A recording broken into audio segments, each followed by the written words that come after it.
कौमी सलामती कमेटी भी आज बैठ गई है जी, प्राइम मिनिस्टर की सरबराही में। प्राइम मिनिस्टर भी खिताब कर रहे थे अवाम से, या भाई कौमी सलामती कमेटी से खिताब कर रहे थे, और उसके अंदर भी उन्होंने कहा है कि जी 72 घंटों में जो है ना वो 9 मई के वाक़या मुलव्विस जो प्लानर्स हैं, इंस्टिगेटर्स हैं, परपरेटर्स हैं, अबैटर्स हैं, इन सबको पकड़ा जाएगा। कल कोर कमांडर कॉन्फ्रेंस खसूसी हुई और उसके अंदर ये कहा गया कि आर्मी एक्ट और ऑफिशियल सीक्रेट एक्ट के अंडर भी ट्रायल चलेंगे। इसमें ऑब्वियसली पर्सपेक्टिव ये उभर रहा है कि पाकिस्तान के सिविल कोर्ट जो हैं वो पाकिस्तान तहरीक इंसाफ को शायद बादियों नज़र में ये परसेप्शन उभर रहा है, सही या गलत, इस तरह का रिलीफ दे रहे हैं कि उनसे इन्वेस्टिगेशन भी नहीं हो सकती, गिरफ्त तो बड़ी दूर की बात है। तो शायद आर्मी, जिसके लिए अब ये 9 मई एक 9/11 है अफवाज पाकिस्तान के लिए, और इसमें जो शख्स इन्वॉल्व था, उसकी प्लानिंग में था, उसको शायद वो ना छोड़ें। जिस तरह अमेरिका ने, आपको पता है ना, फिर ना उसने यूएन की परवाह की, अमेरिका ने जब 9/11 हुआ, ना किसी और की परवाह की, उन्होंने फिर यहाँ भी अटैक किया, फिर उन्होंने वहाँ भी अटैक किया। तो ये उस तरह का 9/11 जो है बेसिकली अफवाज पाकिस्तान के जो ऑफिसर्स हैं, ख्वाह वो यंग हैं या वो सीनियर हैं या वो महाज जंग पे हैं, सेंटीमेंट ये है कि ये हमारा 9/11 अल्टीमेट हुआ है, इसको तो हमने जाने नहीं देना, इस पर रिटेलिएशन पूरी होगी। और जैसे आपको मैंने अमेरिका की मिसाल दी, फिर अमेरिका ने किसी चीज़ की परवाह नहीं की थी जब वो रिटेलिएशन पे आया, क्योंकि ऑब्वियसली उन्होंने डिमॉन्स्ट्रेट करना था कि अमेरिका पे हमला करना जो आसान नहीं, और अमेरिका ने फिर उन लोगों को भी नहीं छोड़ा, राइटली और रॉन्गली। मैं ये नहीं कह रहा कि अमेरिका ने सही अटैक किए हैं अफगानिस्तान इराक में, बिल्कुल गलत भी शायद किए हों या सही किए हों, ये डिबेट नहीं है। लेकिन अमेरिका ने कहा जी वो प्लानर अफगानिस्तान में बैठे हुए थे, फलां प्लानर इराक में बैठे हुए थे। उन्होंने फिर प्लानर के लिए वो ये नहीं देखा कि प्लानिंग जो है वो अमेरिका के अंदर हुई थी कि अमेरिका के बाहर हुई थी, वो बंदा मौजूद था वहाँ वकूए के वक्त जहाँ पे 9/11 हुआ या नहीं था।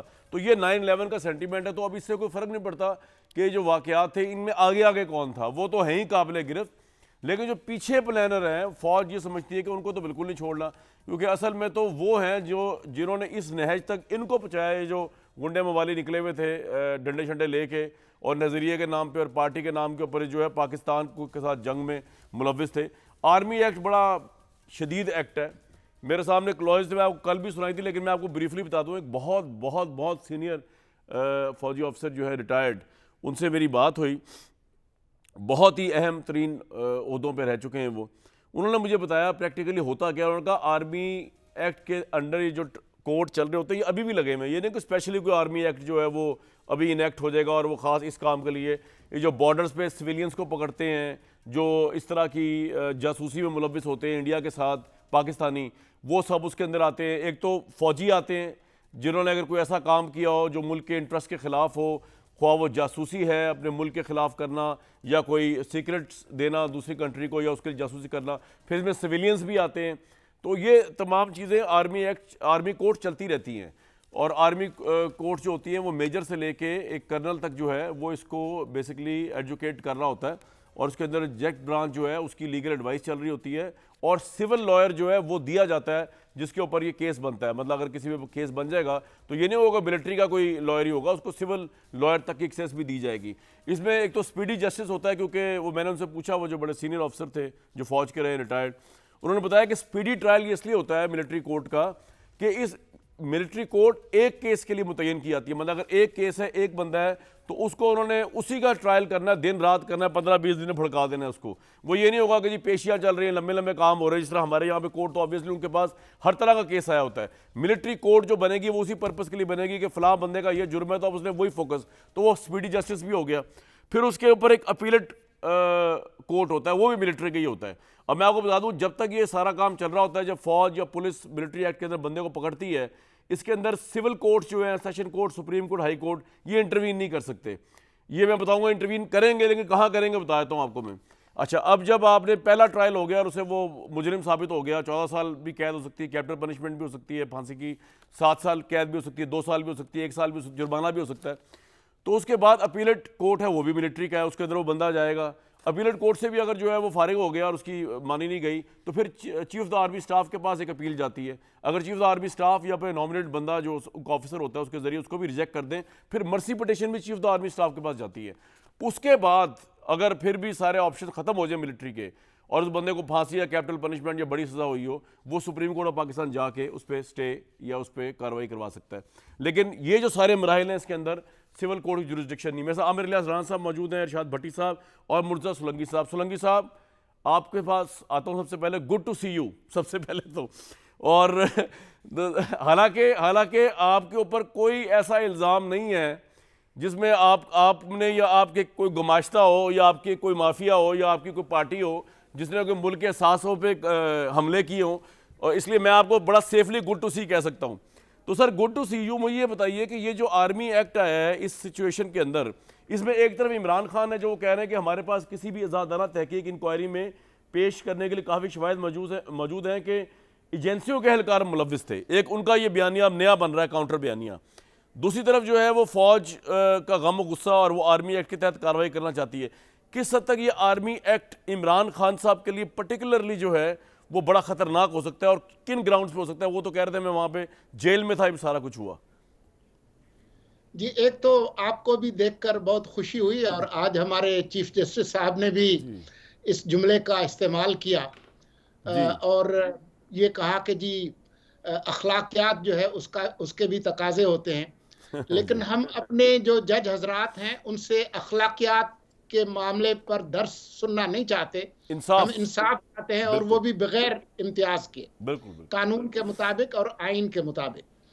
अब आपका जो सवाल है उसका मुख्तसर जवाब तो ये है कि परेशान तो होना चाहिए इमरान खान को भी और उनकी जमात के, ख़ास तौर पर उन लोगों को जिन्होंने इसकी मंसूबाबंदी की, जो इन हमलों में उकसाने में एक तरह से इस्तेमाल हुए या उकसाया या वहाँ पर मौजूद थे, या वो कारकुन जिन्होंने इस तरह के हमले किए, उनको तो परेशान होना चाहिए।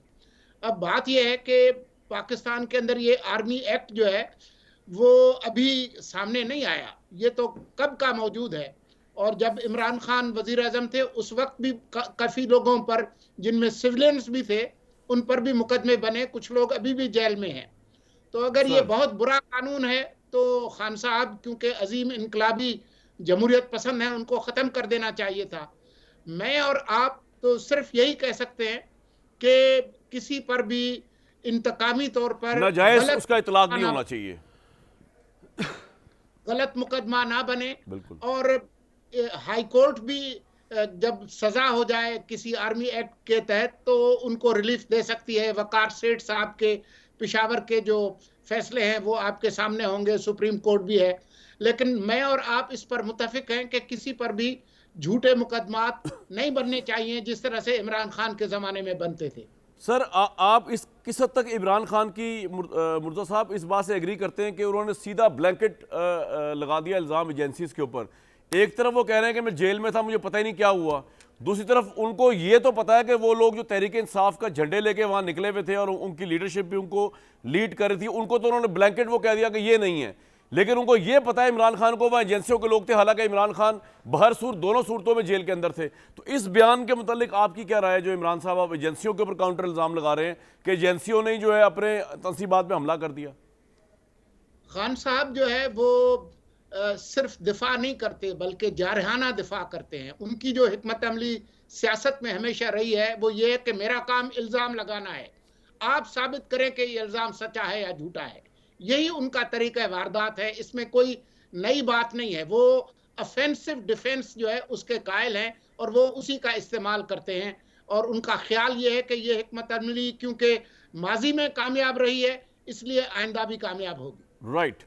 इरशाद भट्टी साहब, आपके नज़दीक आर्मी एक्ट जो है अब उन पे तो लग ही रहा है जिनके चेहरे नज़र आ रहे हैं, लेकिन क्योंकि इसमें इंस्टिगेटर्स, प्लानर्स और अबेटर्स का भी जिक्र है, तो आपके ख्याल में ये इमरान खान के लिए ख़तरे की घंटी है? आर्मी एक्ट के अंदर वो गिरफ्तार और उनका ट्रायल हो सकता है और आपके ख्याल में वो जस्टिफाइबल होगा?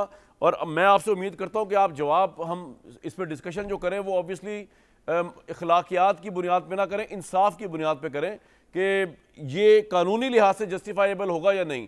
कि आप समझते हैं कि ये सारा जो मॉब शॉब आया और जो कुछ हुआ वो उसकी इन्वेस्टिगेशन आर्मी ट्रायल को करनी चाहिए गिवन द फैक्ट कि सिविल कोर्ट जिस तरह रिलीफ दे रहे हैं तहरीक इंसाफ को?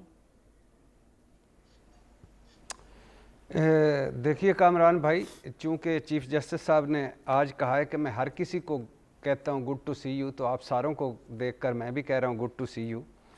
दूसरी बात यह है कि बिलाशुबा होनी चाहिए, क्यों नहीं होनी चाहिए। एक आप इस हमारे मुल्क में आप देखें कि तौहीन रिसालत होती है, किसी मुल्क में होती है, हम अपना मुल्क जला देते हैं। कोई जज हमारे हक में फ़ैसला नहीं देता, हम इसे गालियां देते हैं, थप्पड़ मारते हैं, अदालत में बंद कर देते हैं। डॉक्टरों का कोई मुतालबा नहीं माना जाता, वो मरीज़ों को आईसीयू में छोड़कर अस्पतालों को ताले लगा देते हैं। वकील इhtजाज करते करते चीफ जस्टिस के चैम्बर तोड़ देते हैं। और इन सारों को इस अदालती निज़ाम में आज तक कोई सज़ा हुई हो तो मुझे बता दें, किसी एक को भी कोई मंतकी अंजाम तक पहुँचाओ, कहीं ना कहीं से ये सारे निकल जाते हैं। तो ये जो 8 या 9 मई को हुआ, जिसने भी किया थे तो यार पाकिस्तानी ना। मैं तो हैरान होता हूं कि पाकिस्तानी थे जो रेडियो पाकिस्तान को जला रहे थे। जो यादगार वाला जो एयरफोर्स का तैयारा था यार, वो तो सारों का कंबाइन था, सबका इकट्ठा था, सारों की सिंबॉलिक उससे यादें जुड़ी हुई थी। उसे जला दिया मियाँ वाली में, ईदी एम्बुलेंस जला दी, पुलिस गाड़ियाँ जला दी, मेट्रो स्टेशन जला दिया, मोटरवे टूल प्लाजा जला दिया, चागी मॉडल पेशावर में जला दिया, शोदाए यादगार जला दी। यार जना हाउस, आप कोई किसी का घर तो था ना यार, कोई घर अंदर रह तो रहा था ना, वो जला दिया। GHQ में घुस गए। कर्नल शेर खान, सारों का निशान अदर, हम थकते नहीं हैं कि हमारे गाजी, हमारे शहीद, हमारे फलाना, वो जला दिया। अब इसका क्या बताएं? इसको आप लगा देंगे के पहले जी सिविल कोर्ट में जाए, वहां से जमानते हो जाएं, फिर इन स्पेशल कोर्ट कोई खसूसी अदालत में चलना चाहिए। मिलिट्री कोर्ट्स की बात कर रहे हैं आप भट्टी साहब, मिलिट्री कोर्ट्स में चलना चाहिए आप कह रहे हैं? और इनको हाँ बिल्कुल क्यों नहीं मिलनी चाहिए यार, क्यों नहीं मिलनी चाहिए भाई? सारों को मिलनी चाहिए, आपको हक मिलता है। आप कह रहे हैं कि मिलिट्री कोर्ट्स में जिन लोगों ने ये सब कुछ किया 9 मई को, मिलिट्री कोर्ट्स में उनके ऊपर केस चलना चाहिए, आप ये कह रहे हैं?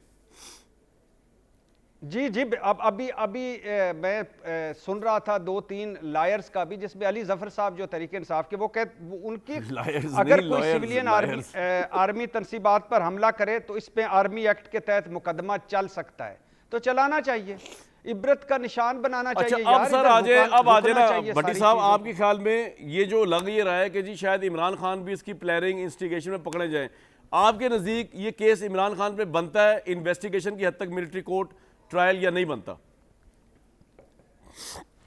अब इसमें आ जाएं कि देखें, जिसने भी प्लानिंग की हो, जिसने भी मनसूबाबंदी की हो, जिसने भी उकसाया हो, जिसने भी हौसला अफजाई की हो, उसे अकाउंटेबल होना चाहिए। ठीक, लेकिन क्या इमरान खान इसमें बराह रास्त हैं? इस पे एक बड़ा है कि उमर अता बंदयाल साहब का छोड़ दीजिए, चीफ जस्टिस साहब को मैं हैरान हूं कि उनको इस पे आज को नोटिस लेना चाहिए था, और नोटिस लेके फायज ईसा साहब की सरबराही में एक लार्जर बेंच बना देते और कहते कि ये सारी तहकीक करें और जो भी आए उसको सजा मिलनी चाहिए थी। राइट। आमिर इलियास राना साहब, सर आपके पास इस्लामाबाद में खबर भी होती है, तज्जिया भी होता है, मुझे ये बताइए कि ये सारा कुछ जो हो रहा है, जिस तरह कोर कमांडर्स की मीटिंग हुई, स्पेशली आज कौमी सलामती कमेटी का इजलास हुआ, ये अगर तो मामला सिर्फ ये जो आगे थे डंडा बरदार, इनको अगर मिलिट्री ट्रायल के जरिए करना है तो फिर तो ये बड़ी मामूली सी बात हुई है। तो बेचारे ये तो सिविल कोर्ट में भी इनके केस लग सकते हैं, क्योंकि वो कोई इमरान खान थोड़ी हैं। अगर वो PTI के फॉलोअर्स या मोहरे भी हैं तो वो इमरान खान तो नहीं, उनको वो वाला रिलीफ मिल जाएगा जो इमरान खान को मिला है सुपीरियर कोर्ट से। तो ये तो सिविल कोर्ट से भी फारिग। ये मिलिट्री ट्रायल का जो जिक्र आया है ख़ास तौर पे कोर कमांडर्स मीटिंग के अंदर, गवर्नमेंट बात कर रही है, एक्सक्लूसिव कमेटी, ये किसके लिए इंडिकेशन है? ये इन लोगों के लिए इंडिकेशन है जो आगे फिर रहे थे नौजवान? इन सब के लिए गुड लक और बेस्ट ऑफ लक। अच्छा, चूँकि स्टार्ट आपने वहाँ से किया, और मुर्तज़ा सुलंगी को साहब को जब मैं देख रहा था गोवा में, तो मुझे इनके साथ अपना कतर के बीच का लंच याद आ रहा था, और मुझे बड़ा, मैं उसको महसूस हो रहा था जब ये गोवा से तस्वीरें लगा रहे थे। क्या बात, बड़ी मज़े की। तो ये चलता है साथ, एक तरफ सख्ती है, एक तरफ नरमी है। इमरान खान साहब आपको पता है कि हमेशा सच बोलते हैं, एक मकबूल लीडर हैं, और उन्होंने सच के सिवा कभी नहीं बोला कुछ भी, और उनके सारे लीडर झूठे हैं। चूँकि आलिया हमजा कह रही थी आपने हमारी रेड लाइन क्रॉस की और हम कोर कमांडर हाउस में घुस गए हैं। मुराद सईद साहब कह रहे थे टारगेट्स पे फ़ौरन पहुंच जाओ। ये जो ISI फैसलाबाद था, मियाँ वाली था, सरगोदा था, पेशावर था, लाहौर था, जिस तरह भट्टी साहब स्पीड से पढ़ते हैं, मैं तो उस तरह की स्पीड नहीं पढ़ सकता कि ये जो सारे लोग जिन जिन जगहों पे घुसे, ये सारे के सारे टारगेटेड टारगेट्स पहले से तयशुदा थे जी। अब मसला ये है कि जिस तरह इमरान खान साहब को मुलजिम ही, आज भी वो नैब के मुलजिम हैं, चीफ जस्टिस साहब ने बजा फरमाया कि वो साद रफ़ीक साहब को भी और शाह महमूद को भी सबको वेलकम करते हैं इसी तरह, लेकिन वो बतौर मुलजिम नहीं, पटिशनर होते हैं, वहाँ पे पहुँचे हुए होते हैं। एक मुलजिम के साथ वो जजों के गेट से इन सब को नहीं लाते। यूसुफ रज़ा गिलानी वो सुप्रीम कोर्ट में बतौर वज़ीर आज़म सब के सामने उतरा करते थे, वो जजेस के गेट से इजाज़त नहीं थी उनको आने की। तो इंसाफ होना चाहिए और होता हुआ नज़र भी आना चाहिए। तो ये जो मिलिट्री कोर्ट्स क्यों आई हैं, देखें ना, आज एक और मुबैना तौर पे एक और इस्लामाबाद के एडिशनल सेशन जज की फैमिली की ऑडियो आई है। अच्छा, ये जब मिलिट्री कोर्ट्स क्यों आती हैं फिर? नवाज शरीफ साहब के दौर में जब इजाज़त सुप्रीम कोर्ट ने भी दी थी कि जजेस केस समाअत करने से निकल चुके थे दहशतगर्दों की कि नहीं कर सकते, क्यों बनाई गई थी? आप और हमारा इंसाफ सब यहीं पे था। तो लंदन राइट्स हुए थे, आपको बड़ा अच्छा पता है, आप भी वहाँ पे महीना महीना बड़े मज़े से क़याम करते हैं। जी। और वहाँ पे उन्होंने एक ही दफ़ा में सबकी तबीयत साफ़ कर दी थी, जब वहाँ कोई जमहूरियत नहीं थी उस वक्त। जब उन्होंने देखा कि शहरी बुनियादी हकूक़ दूसरे लोगों के लूटने लग गए, तो उन्होंने उनको इबरतनाक मिसाल बनाया। तो इस पाकिस्तान में भी ये काम होना है, कभी तो होना है। अगर हम दहशतगर्दों के ख़िलाफ़ जाते हैं, अगर हमारे लोग इस कदर जहालत का मुजाहरा करते हैं कि वो किसी के भी उकसाने पे अपने कौमी मफादात के ख़िलाफ़ जा सकते हैं, तो उनके साथ रियायत नहीं होनी चाहिए। एक एक का ट्विटर, एक एक की फेसबुक्स और उनके व्हाट्सएप सब चेक हो चुके हुए हैं। चूँकि मैं ये समझता हूँ इतना कि जब आर्मी चीफ़ ने पेशावर में जाके ख़िताब किया, उससे पहले प्रेस रिलीज आई, फिर कोर कमांडर्स की स्पेशल मीटिंग हुई, और आज एनएससी का एलामिया थोड़ी देर में आ ही जाएगा, और वो अलग जाहिर है उसी को वो इंडोर्स करेंगे जो कल कोर कमांडर्स ने फैसले किए, फिर कैबिनेट से भी हो जाएंगे। तो तैयारी पकड़े सारे के सारे जो इस मुल्क पे, मेरे मुल्क के ख़िलाफ़, आपके मुल्क के ख़िलाफ़, हमारे मुल्क के ख़िलाफ़ जाते हैं और हमले करते हैं, और उनको वो कहते हैं कि हम आए हैं। एक बाप ने अपना बेटा मरवा दिया जो जाना नहीं चाह रहा था, आपके और हमारे सामने वो वीडियोज़ भी आई।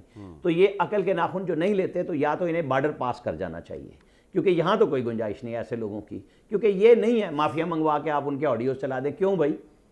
मतलब ये कोई तरीकाकार है कि जो इस मुल्क में चाहे जिसकी ऐसी की तैसी सजा मिलनी चाहिए, फिर माफिया मांगता फिर क्यों चांस देंगे भाई?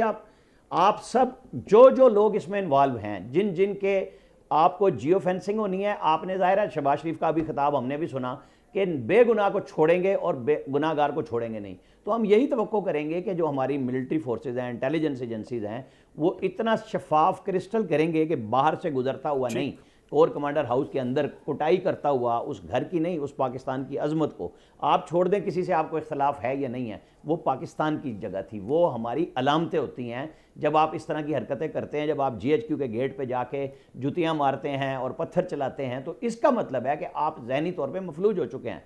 तो इन मफलूज लोगों का इलाज, वो कहते हैं ना बिगड़ो तिगड़ो का इनकी बड़ी ट्रेनिंग हुई है, वो सबका आमिर भाई, इनकी बड़े इनसे हलफनामे लिए गए, इनकी बड़ी मतलब वो जो आपके और हमारे सामने 10-10 मिनट की वीडियो आती थी, कई घंटे के सेशन होते थे, जैसे वो लोगों को तबलीगी जमात या नहीं, ये मैं ये कह रहा था आमिर भाई कि जिस वक्त आर्मी चीफ सईद आसिम मुनीर को रोकने के लिए इमरान खान लॉन्ग मार्च के लिए निकले थे, मैं उस वक्त का बता रहा हूं, जो ट्रेनिंग हलफनामे से पहले ट्रेनिंग लिया करती थी कि जी ये फौज गद्दार है, इनको छोड़ना नहीं, इन्होंने मेरे साथ ये कर दिया, पूरी इतना, यानी इस लेवल तक अगर लोग गए हैं, ये कोई आधी रात भी नहीं हो सकता कि इमरान खान को गिरफ्तार किया या किसी लीडर को किया तो लोग निकल आएंगे और पाकिस्तान की इतनी सैंक्टिटी वाले इंस्टीट्यूशंस के ऊपर जहां पे कभी ऐसा हुआ ही नहीं, वहां पे मार्शल लॉ में कभी ऐसा नहीं हुआ, वो तो आप नफरत को उस लेवल तक ले गए। कामरान साहब, फर्क देखने की बात है, यही बात समझने की बात है कि वजारत उज़्मा तो नवाज शरीफ से ली थी, उसको जेल में भी डाला, वो निकला, वो लेके वो GHQ पे नहीं गया, वो रात पंजाब हाउस पिंडी में था, सारे डर रहे थे कि पता नहीं वहां चला जाएगा। ये फर्क होता है नेशनल लीडर में कि उसका गुस्सा भी पाकिस्तान से ऊपर नहीं होना चाहिए, पाकिस्तान से बड़ा नहीं होना चाहिए। ये कैसा गुस्सा है कि आपको अगर सिर्फ पकड़ लिया नैब ने, जबकि आप कहते थे चलो मैं तुम्हारा जाके AC भी बंद कराऊंगा, अमेरिका जाके ऐलान करते थे, आपके तो गुस्से ठीक है सर, आपका पॉइंट आ गया, नहीं हो रहे, तो ये ठंडे करने पड़ेंगे। आज जब तक आप ठंडा नहीं करेंगे ये गुस्सा जिस के अंदर है, ये काम ठीक नहीं होगा, जो भी है इसमें। मुर्जा सोलंकी साहब, लेकिन आर्मी एक्ट के अंडर किसी मैं अब मिसाल देनी मुझे आपको ये चाहिए थी वैसे कि सर अगर आर्मी एक्ट के अंडर या किसी सिविल एक्ट के अंदर इमरान खान पकड़े जाते हैं, वो मैं इसलिए नहीं कह सकता कि कोर्ट्स का चल गया हुआ पता, क्लियरली जो है जब कोर्ट ने ये कह दिया कि जी इमरान खान को पीर तक जो है वो जमानत है, उस मुकदमे में भी जो मुकदमा अभी तक नहीं बना, यानी कि इमरान खान कोई मर्डर भी कमिट कर दे तो पीर तक उनको जमानत थी, तो वो तो कोर्ट का चल गया पता कि उन्होंने वो क्या किस तरफ जा रहे हैं, ठीक है ना जी। तो अब मैं ये कह रहा हूं कि अगर मिलिट्री कोर्ट में इमरान खान साहब की गिरफ्तारी अमल में आती है तो आपके ख्याल में उसकी इम्प्लीकेशंस क्या होंगी इस मुल्क के लिए, और पहले वो आराम तो से गिरफ्तारी दे देंगे? मेरे ख्याल में आराम से नहीं भी देंगे तो जब गिरफ्तारी मतलूब होगी तो वो हो जाएगी। लेकिन अगर आर्मी एक्ट के तहत इमरान खान को गिरफ्तार किया जाता है जी, तो दर हकीकत ये हमारी अदलिया ने जिस सखावत का मुजाहरा किया है, ये एक तरह से उसकी सजा होगी। अगर तमाम शहरियों को बशमूल इमरान खान उसी तरह का इंसाफ मिलता जैसा कि बाकी लोगों को मिलता रहा है, और तो ये सूरत हाल नहीं आती। लेकिन ये बात अपने तौर पर वजह है, जैसा कि राना ने आपको बताया, जुल्फकार अली भुट्टो पर झूठा मुकदमा बनाया गया कत्ल का जी। डॉक्टर मुबशिर हसन ने मुझे इंटरव्यू में बताया कि हमने मंसूबा बनाया कि जब वो कोट लखपत से इस लाहौर हाई कोर्ट जाएंगे तो वहां हम उनको अगवा करके और उनकी जान छुड़ा लेंगे।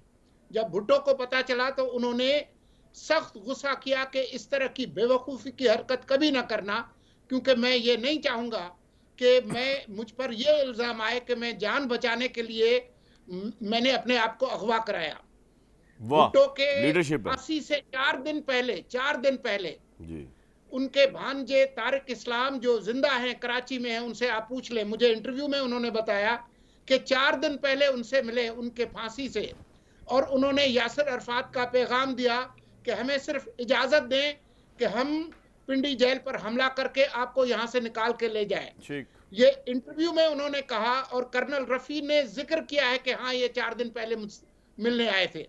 भुट्टो ने कहा कि भाई अरफात को मेरा पैगाम दें, शुक्रिया अदा करें, लेकिन उनको बता दें कि मैं तारीख में ये नहीं चाहूंगा कि अपनी जान बचाने के लिए एक दहशतगर्द हमले में अपनी जान बचाकर मुल्क से भागूं।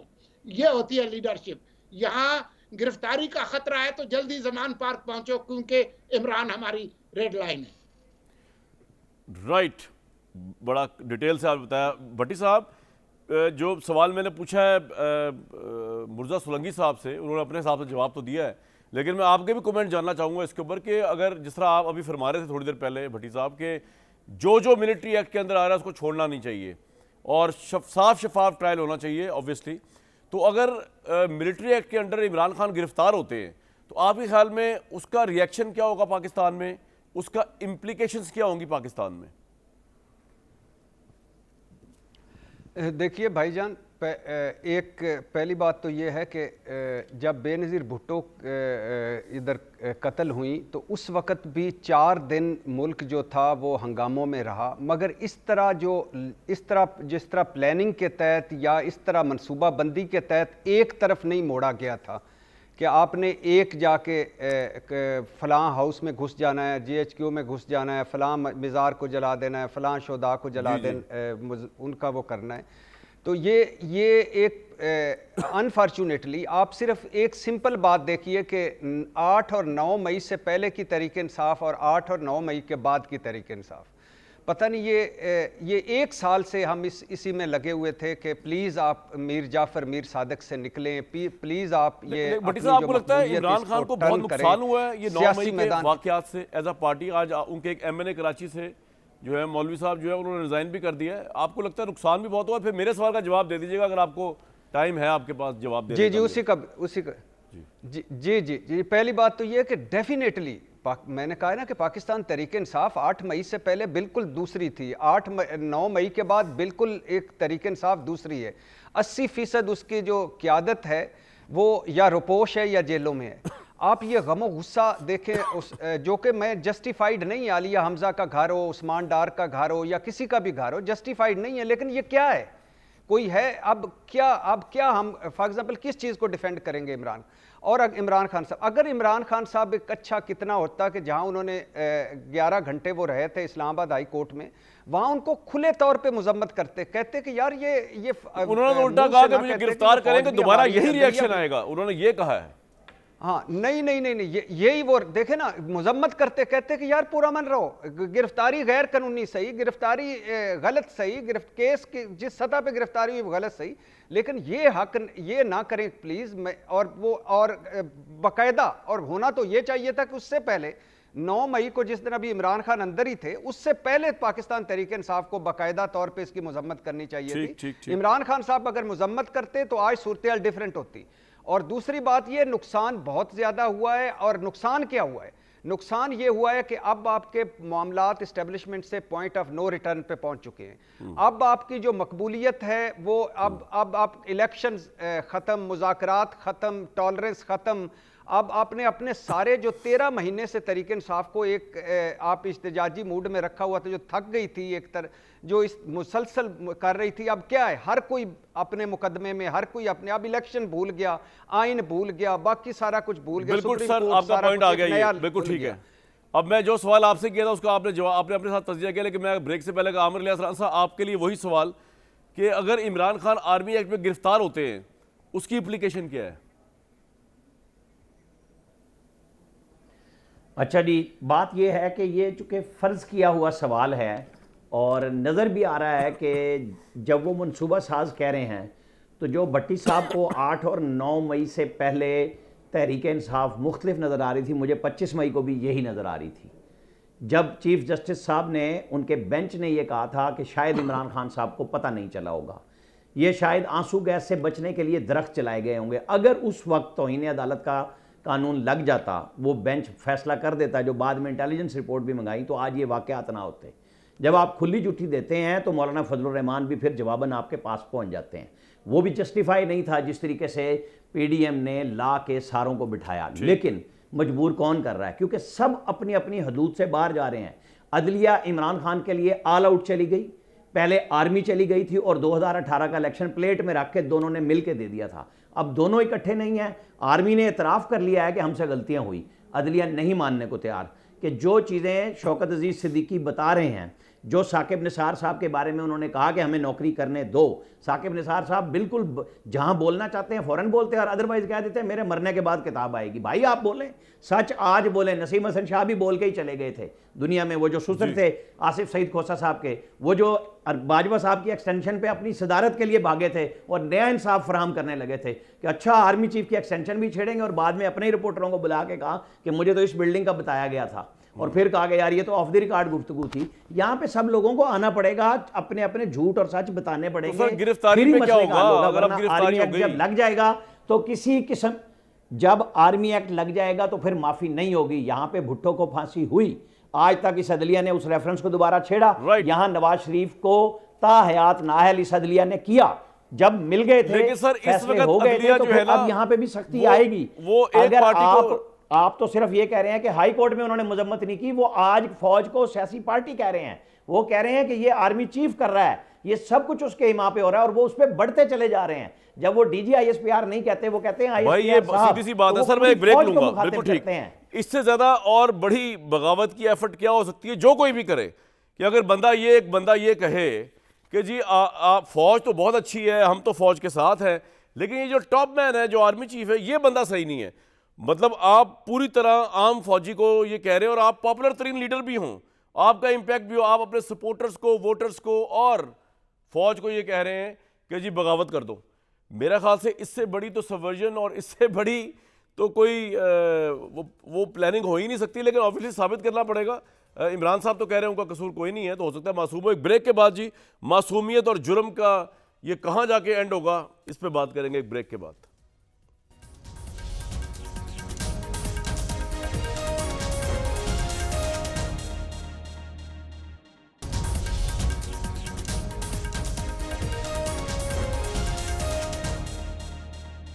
मुर्जा सुलंगी साहब जा चुके हैं, आमिर इलियास राना साहब, इरशाद भट्टी साहब हमारे साथ मौजूद है। हमें थोड़ी देर के लिए ज्वाइन किया फिरोज जमाल साहब ने, आप निगरान वज़ीर इत्तलात हैं खैबर पख्तूनख्वा के। फिरोज साहब ये बताइए कि ये जो पेशावर में हुआ मुख्तसरन, ये आपके ख्याल में इतनी नफरत, इतना ये जो जोश गुस्सा नज़र आया, ये क्यों था, किसने किया और क्या किया, थोड़ा बताइए लोगों को। बिस्मिल्लाहिर्रहमानिर्रहीम। ये जो आपने बर्बरियत खैबर पख्तूनख्वा में देखी है, ये एक अनप्रेसिडेंटेड जो है वाक़या है, और इस तरीके से लोगों को इश्तियाल में लाना, ऐसी लीडरशिप, ऐसे जिस तरीके से इन्होंने लोगों को उकसाया, जिस तरीके से वो किन लोगों ने उकसाया सर, किन लोगों ने उकसाया? आर्मी इंस्टॉलेशंस,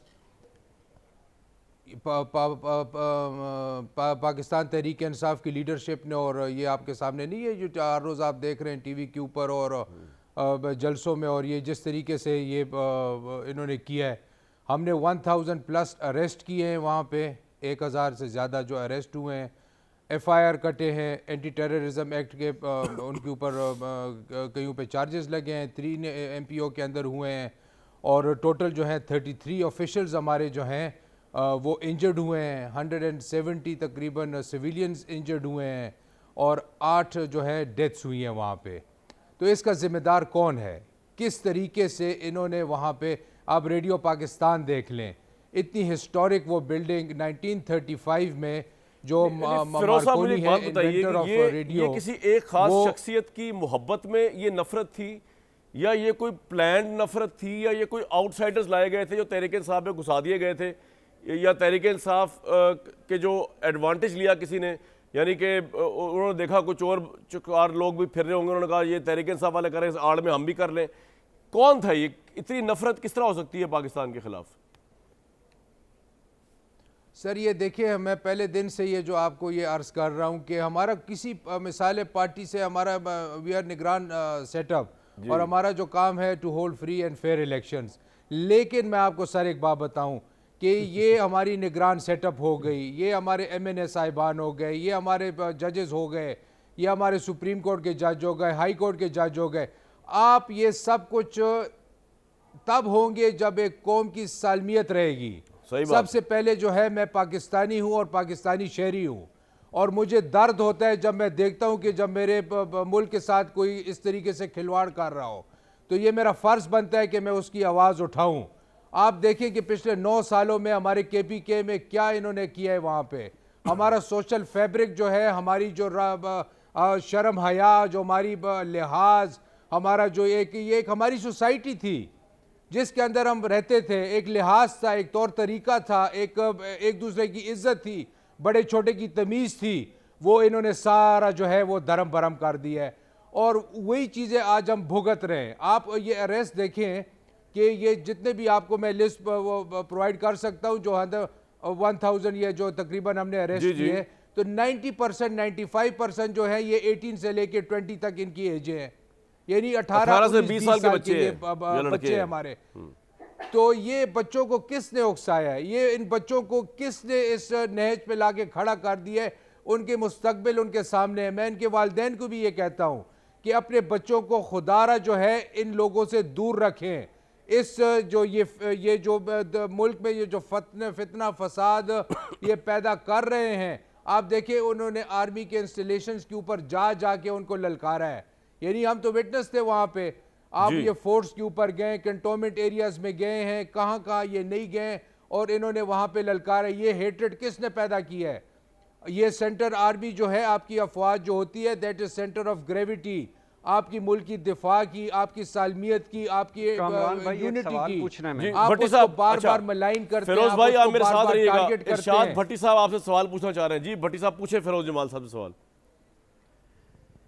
देखिए भाईजान, काबिल मज़म्मत है, शर्मनाक है जो कुछ आप बता रहे हैं हुआ, लेकिन मुझे बताइए आपकी इंतज़ामिया कहाँ थी, पुलिस कहाँ थी, हुकूमती रिट कहाँ थी, हुकूमत कहाँ थी, कहाँ सारा? बड़ा अच्छा सवाल है आपका जी, जवाब दीजिए। जवाब देंगे, सवाल आपका आ गया। फिरोज जमाल साहब जवाब दें, बड़ा अहम सवाल है ये। बिल्कुल आपकी बात सही है। हमने जो रिस्ट्रेंट शो किया उस दिन, हम देख रहे थे कि ये यूथ जो है, बच्चे हैं, ये मिसाल है ये इस तरीके से, लेकिन जब तब तक हमने रिस्ट्रेंट शो किया जब तक हमें आर्सन का सब कुछ जला रहे हैं और आप रिस्ट्रेंट शो कर रहे थे। का जो फैक्टर बीच में आया, आप जला रहे हैं, आप रिस्ट्रेंट शो कर रहे हैं, अब उन पे दहशतगर्दी के लगा रहे हैं। ये क्या बात हुई कि रिस्ट्रेंट शो कर रहे हैं? जी फिरोज साहब जवाब दे, वो कह रहे हैं कि जब जला रहे थे हमने शुरू में देखे, शुरू में आपका क्या ख्याल है कि मिसाल है ये इन लोगों को, यानी आमिर भाई आ रहा हूं आपकी तरफ भी, वहां पे हमने रिस्ट्रेंट शुरू में शो की, सुने सर ना, शुरू में हमने रिस्ट्रेंट शो की, लेकिन जब हमने देखा कि इसके अंदर आर्सन का ये जो फैक्टर बीच में आ गया है और ये जलाओ का जो फैक्टर बीच में आ गया है, आपका क्या ख्याल है कि अफवाज पाकिस्तान जो है इन 100 लोगों को रिटेलिएट नहीं कर सकती थी जो जिनाह हाउस पे उन्होंने लाहौर में किया है? बिल्कुल कर सकती तो ये थी 100 जी। बंदे थे, आप खुद अब अगर वो कर देते तो फिर यहाँ पे बरसी पड़ जाते कि जी इतनी लाशें आ गई हैं, और उस वक्त यही लीडरशिप ओन कर रही होती कि हमारे पुरअमन लोगों को मार दिया। आमिर साहब आप कुछ कहना चाह रहे हैं जी, फरमाएं। जी बिल्कुल, मैं यही कह रहा था कि एक जो इंतज़ामी नाअहली है पुलिस की, इंतज़ामिया की, चाहे वो केपी में है या पंजाब में, वो सिंध में है या बलूचिस्तान में, उसके ऊपर तो पूरी इन्वेस्टिगेशन मेरे ख्याल में तो शुरू हो चुकी है। मुझे पंजाब के चीफ मिनिस्टर का तो पता है कि उन्होंने क्या क्या बातें की थी मीटिंग में कि भाई ये कैसे हुआ। असल इशू ये है कि अगर उस दिन फौज को ऑर्डर हो जाता तो लाशें गिरनी थी, फौज डंडे नहीं मारती, वो सीधा अपना फायर करती तो लाशें मिलती, यहाँ एक नया तमाशा लग जाता। अब पता चल गया 25 मई पे क्या था, जो लोगों को सिखा के समझा के लाए थे। और जो पहले थोड़ी सी बात हो रही थी, आप शहबाज गिल से शुरू हो जाएं। ये फौज के अंदर रैंक्स एंड फाइल के अंदर प्रॉब्लम पैदा करने की गुफ्तगू कहां से शुरू हुई थी? आप देखें कि ये आमिर भाई मुझे एक ब्रेक के लिए कहा जा रहा है, लेकिन मैं एक सवाल छोड़े जा रहा हूं सबके लिए कि किसी एक शख्स या किसी एक शख्सियत की या किसी एक नजरिए की मोहब्बत इतनी ज्यादा नफरत किस तरह पैदा कर सकती है? मोहब्बत तो मोहब्बत ही फैलाती है ना, नफरत तो नहीं फैलाती। इसमें बात करने की कोशिश करूंगा ब्रेक के बाद।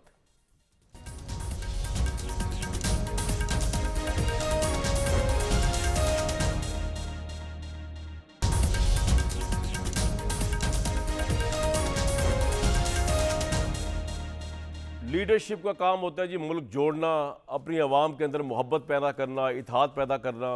रियासत मदीना से सबक सीखा, वसल्लम की ज़ात से सबक सीखें, लेकिन हमने कुछ नहीं सीखा। और हम यहाँ पे मोहब्बत के बदले ये कहते हैं कि अगर हमसे मोहब्बत है तो फिर नफ़रत की आग और लावे जो है वो जला दो ताकि हमारी जय जयकारी हो जाए, हमें कोई हाथ ना लगाए। ये सब पे इतलाक होता है इसका। मुझे दीजिए कल तक इजाज़त।